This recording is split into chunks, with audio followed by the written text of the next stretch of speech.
सनातन धर्म में मूर्ति पूजा बहुत विशेष होता है। साथ साथ आप सबने ये भी सुना होगा और ये भी देखा होगा कि लोग पेड़ों को पूजा करते हैं।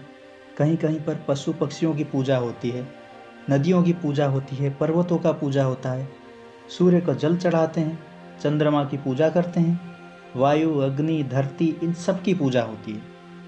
कुछ लोग इन सब को अंधविश्वास मानते हैं और कुछ लोग इन सब को आज भी करते हैं। तो आज का जो विषय है वो है अंधविश्वास या धर्म।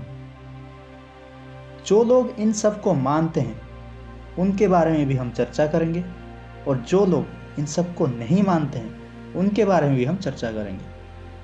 तो पहले चलिए जानते हैं कि ये सब क्यों होता है, इसके पीछे का कारण क्या है और ये सब सही है या गलत।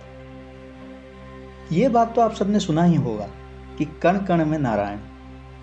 इसका अगर हम सीधा सा मतलब निकालें तो ये हुआ कि ब्रह्मांड के कण कण में नारायण का वास है। नारायण यानी परम ब्रह्म। और उपनिषदों में ये भी लिखा है कि परम ब्रह्म परमात्मा निराकार है। निराकार मतलब जिनके बारे में हम सोच भी नहीं सकते, सोच से भी परे।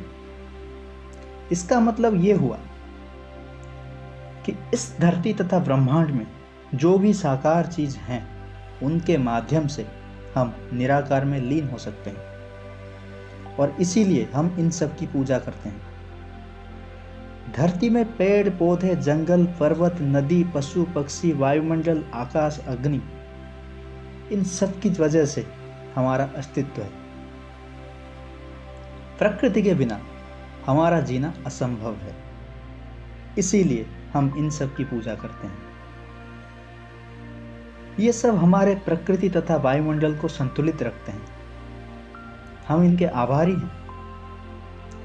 आप सबने ये भी देखा होगा कि जंगल में पेड़ों के नीचे देवियों की पूजा होती है।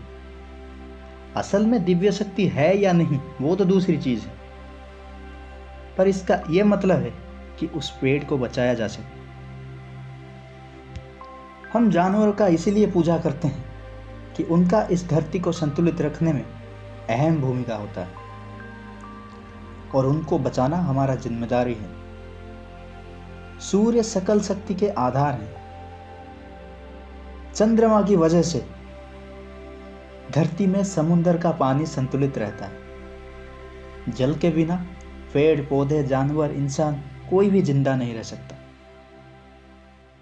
इसीलिए हम उनको हाथ जोड़कर धन्यवाद देते हैं, उनकी पूजा करते हैं, उपासना करते हैं, ताकि वो हमें इस धरती पर रहने के लिए सहायक हों और हमें इस प्रकृति के पार उस परमात्मा तक ले जा सकें। क्योंकि मुक्ति का द्वार प्रकृति से ही होकर जाता है, इसीलिए प्रकृति को समझना जरूरी है। अब आते हैं कि जो लोग इन सब को नहीं मानते हैं, क्योंकि आधुनिक दुनिया में हम अभी तकनीक एवं औद्योगिकरण में इतना घुस चुके हैं कि हमारे पास इन सब के लिए समय ही नहीं। हम अपनी ख्वाहिशों की दुनिया में डूबते जा रहे हैं और पीछे मुड़कर देख भी नहीं रहे हैं कि धरती का हालत क्या हो गया है। पहले ये सब चीज को लोग अंधविश्वास के हिसाब से मानते थे तो ठीक था, पर आज लोग गलत समझ के कारण धरती का ये हालत कर दी। सारे जंगल साफ कर दिए गए, जानवरों की हत्या कर दी गई, हर जगह प्रदूषण ही प्रदूषण है और इसी वजह से लगातार प्राकृतिक आपदाएं अपने अपने तांडव कर रहे हैं। विज्ञान का आविष्कार अंधविश्वास को मिटाने के लिए हुआ है और जरूरी भी था, पर अब यह धरती को खत्म करने के लिए तुला है, क्योंकि इसका गलत इस्तेमाल हो रहा है। जो इन सब को मानते हैं, पूजा करते हैं, वो ये सब सुनकर सोच रहे होंगे कि फिर हम तो सही हैं, हम तो ठीक ही कर रहे हैं। तो मैं यहां बोलना चाहूंगा कि नहीं, क्योंकि जो भी ये सब कर रहे हैं वो इसीलिए कर रहे हैं कि ये सब सदियों से चला आ रहा है।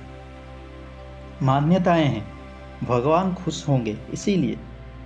इसके पीछे का कारण किसी को भी पता नहीं है, पता भी है तो सिर्फ कुछ लोगों को। इसीलिए तो आज हम मंदिर में सांप को पूजा करते हैं और बाहर देखते ही मार देते हैं।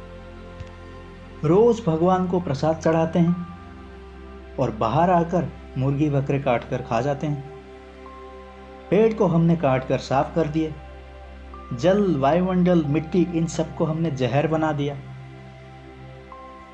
अपने ऐशो आराम की जिंदगी के लिए हमने किसी को भी नहीं छोड़ा। तो फिर मानना और ना मानना एक ही बात है। इससे तो अच्छा ये था कि पुराने जमाने के लोग अंधविश्वासी थे, कम से कम जंगल की रक्षा करते थे, इतना प्रदूषण नहीं होता था। अंधविश्वास गलत चीज है, पर अंधविश्वास को मिटाने के चक्कर में हमने पूरी धरती को ही खत्म कर दी। जो इन सब को मानते हैं उन सबको मेरा अनुरोध है कि इसके पीछे की वजह को जाने और समझे, ताकि ये सिर्फ रीति रिवाज बनकर ना रह जाए। ये हमारा कर्तव्य है। और जो लोग इन सब को नहीं मानते हैं उनसे भी मैं अनुरोध करूंगा कि असलियत को जाने, पहचाने और हमारा साथ दें और सब मिलकर प्रकृति को नष्ट होने से रोकें। अगर मेरी बात थोड़ा बहुत समझ में आई होगी तो इस वीडियो को जरूर शेयर करना, हर किसी तक पहुंचाना। धन्यवाद।